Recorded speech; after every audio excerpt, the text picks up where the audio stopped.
Recently, many people graduated from school and looking for job. What you need to check when you look for job is whether or not you will be eligible for BPJS-TK programs. But do you know if you would be eligible for participating in BPJS-TK programs and what are the criteria? I will explain about it. Thank you very much for watching. I am Ipe Tsuruga from the International Labour Organization. So I would like to explain about the legal coverage of social security programs in Indonesia. What it means by legal coverage is whether your employers are obliged to register you with BPJS programs or they can register you with BPJS programs. In the Indonesian social security system, there are 5 programs in BPJS employment, and these programs have different legal coverage. So that means whether your employers must register you or they can voluntarily register you with BPJS programs. If they have an option to register you with BPJS programs, you are unlikely have coverage because they have an option and they would have to pay contributions. So in many cases, if it's voluntary, you wouldn't have coverage of BPJS programs. It is always good to see if your employers are mandatory to register you with BPJS programs. So what is the eligibility criteria for you to participate in BPJS programs on a mandatory basis? In Indonesian system, there are 5 programs and each program has different definition. For JKK JKM, all employers must register all employees with these programs, no matter what size of enterprises you work. For JKP and JHT, large, medium, and small enterprises must register all employees with these schemes.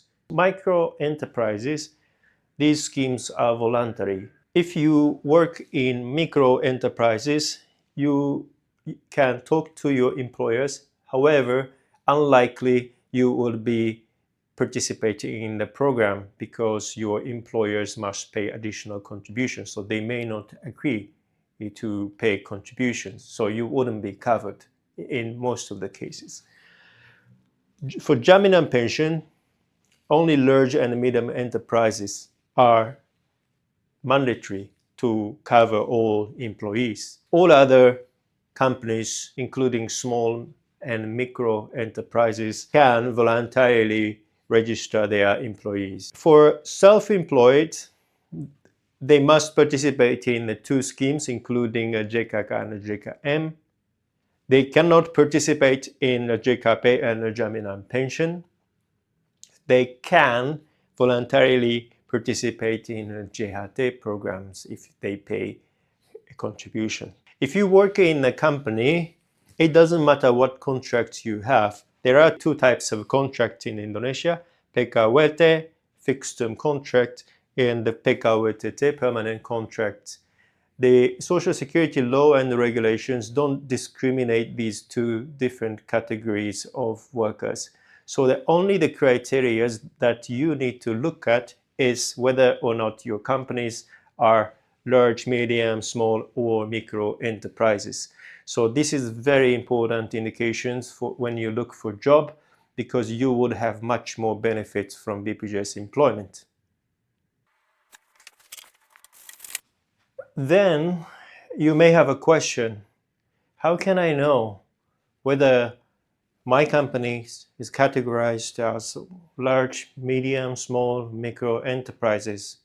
That question is very relevant. Let me explain to you. There are 2 criteria in the law and regulation: annual sales and capital. BPJS mostly uses annual sales definition. When the annual sales information is not available, they use capital information. And then BPJS decide which companies must enroll their employees or voluntary or mandatory. If the companies have lower than 2 billion rupiah annual sales, they are categorized as micro enterprises. Between 2 billion and 15 billion rupiah, these companies are categorized as small enterprise. Between 15 billion and 50 billion rupiah, that is medium enterprises. Above 50 billion rupiah, these companies categorized as large enterprises. Here's a question. As a new employee or job seeker, how can you know the companies you're working is categorized as large enterprises? Because you probably have no idea annual sales of the company. Of course, it is possible if your company is listed in the stock market, you can check annual reports because they must publish the annual report for the investor. However, if you work in a relatively small company, they may not have publicly available information about the sales. Most of the case, it should be like that. So, how can the labor inspector and social security inspectors check whether or not these companies are mandatory to register their employees or not?